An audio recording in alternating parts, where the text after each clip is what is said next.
4장.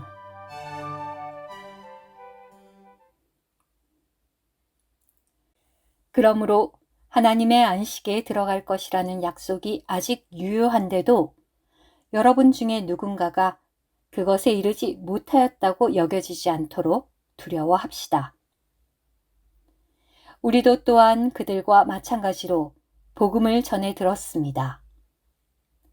그런데 그들이 들은 말씀을 들은 그들의 믿음과 결합되지 않았기 때문에 그들에게 유익이 되지 못하였습니다. 하나님은 내가 진노하여 맹세한 것처럼 그들은 결코 나의 안식에 들어오지 못할 것이다 라고 하셨습니다. 그분의 말씀에 따라 이미 믿은 우리는 그 안식에 들어갑니다. 사실상 창조의 일은 창세 때부터 완성되었습니다. 일곱째 날에 관하여는 성경 어딘가에서 그분께서 말씀하셨습니다. 하나님은 그분의 모든 일을 마치시고 일곱째 날에는 안식하셨다.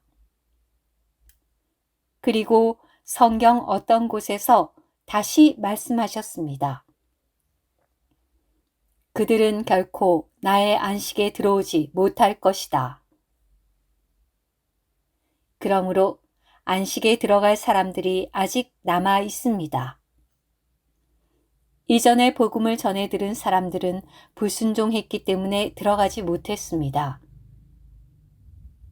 하나님은 오랜 세월 후에 다윗의 글에서 다시 어떤 날을 정하시어 오늘이라 하시고 전에 언급된 대로 오늘 너희가 그분의 음성을 듣거든 너희 마음을 굳어지게 하지 마라 라고 하셨습니다.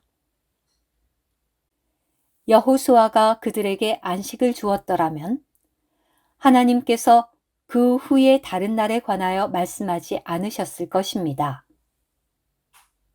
그러므로 하나님의 백성에게 안식일의 안식이 남아 있습니다. 하나님께서 그분 자신의 일을 마치시고 안식하신 것처럼 하나님의 안식에 들어간 사람은 그의 일을 마치고 안식합니다. 그러므로 우리는 불순종의 본을 똑같이 따르다가 넘어지는 사람이 없도록 그 안식에 들어가기를 힘써야 합니다.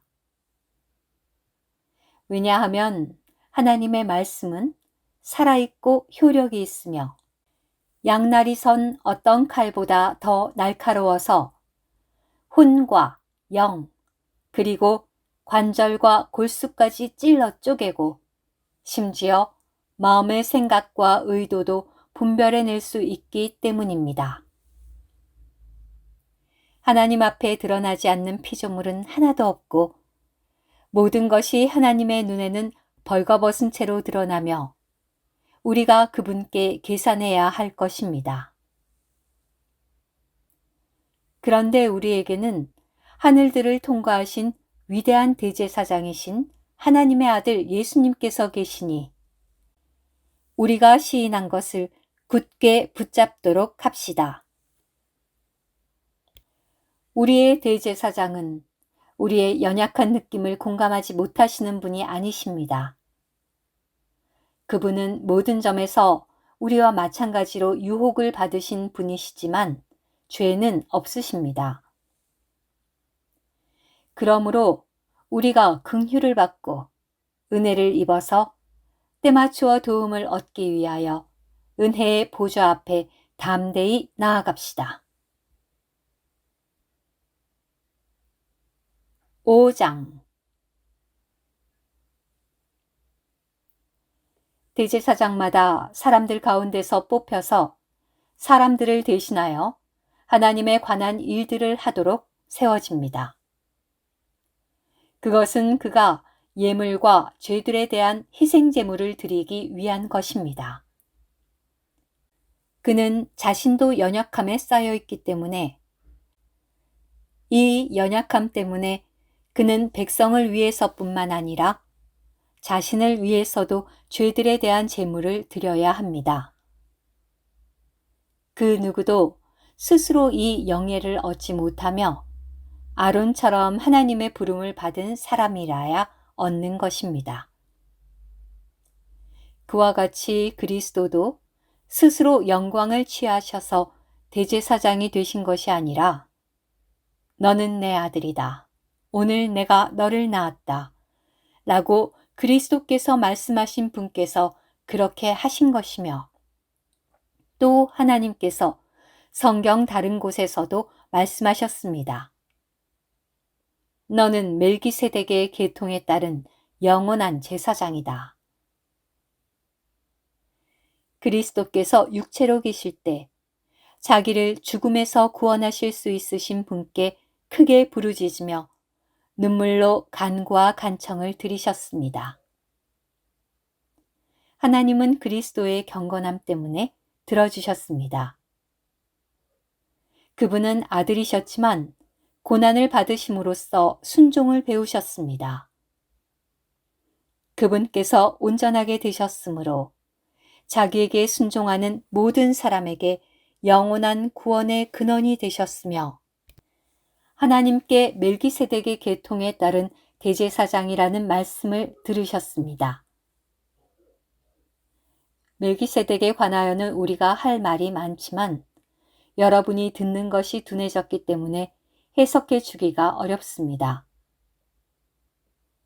시간으로 본다면 여러분은 마땅히 교사가 되었어야 하는데 아직도 누군가가 여러분에게 하나님의 말씀의 초보적인 기초를 가르쳐 주어야 할 필요가 있습니다. 여러분은 젖이나 먹고 단단한 음식은 먹지 못하는 사람들이 되었습니다. 젖을 먹는 사람마다 의의 말씀을 체험하지 못한 사람인데 왜냐하면 그가 갓난아기이기 때문입니다. 그러나 단단한 음식은 충분히 성장한 사람들을 위한 것입니다. 그들은 훈련받은 감각 기능을 사용하기 때문에 좋고 나쁜 것을 분별합니다. 오늘 큐티 이집트 백성에게는 세 장소가 있었는데 그것은 1. 그들이 구출되었던 이집트 2. 그들이 방황했던 광야 3. 그들이 들어간 가나안 땅이었습니다. 이 세 장소에서의 역사는 그들이 하나님의 완전한 구원에 참여하는 세 단계를 의미합니다. 우리가 물질적이고 죄악스러운 것들에 속한 쾌락을 추구할 때 우리는 이집트로 예표된 세상에 있는 것입니다. 우리가 혼 안에서 방황할 때 우리는 광야에 있게 됩니다. 우리가 영 안에서 그리스도를 누릴 때 우리는 가나안에 있게 됩니다. 이 책의 수신자들인 히브리 믿는 이들은 그들의 옛 히브리 종교에 대해 어떻게 해야 할지 머뭇거리고 있었습니다. 그들이 이렇게 생각 안에서 머뭇거리는 것은 영 안에서 그리스도를 체험하는 것이 아니라 혼 안에서 방황하는 것이었습니다. 그러므로 이 책의 저자는 하나님의 말씀, 즉 구약에서 인용한 말씀이 양날이 선 날카로운 칼처럼 그들이 머뭇거리는 것을 찔러 그들의 영과 혼을 나눌 수 있다고 말합니다. 골수가 관절 속에 깊이 감추어져 있는 것처럼 영도 혼 안에 깊은 곳에 있습니다. 관절과 골수를 쪼개려면 주로 관절을 깨뜨려야 합니다. 같은 원칙으로 영과 혼을 나누려면 혼이 파쇄되어야 합니다. 히브리 믿는 이들의 혼, 즉 머뭇거리는 생각과 하나님의 구원의 방법을 의심하는 것과 혼 자체의 이익을 고려하는 것을 포함한 혼은 살아있고 효력 있는 하나님의 말씀에 찔려 파쇄되어야 합니다. 이것은 그들의 영과 혼을 나누기 위한 것이었습니다. 아멘.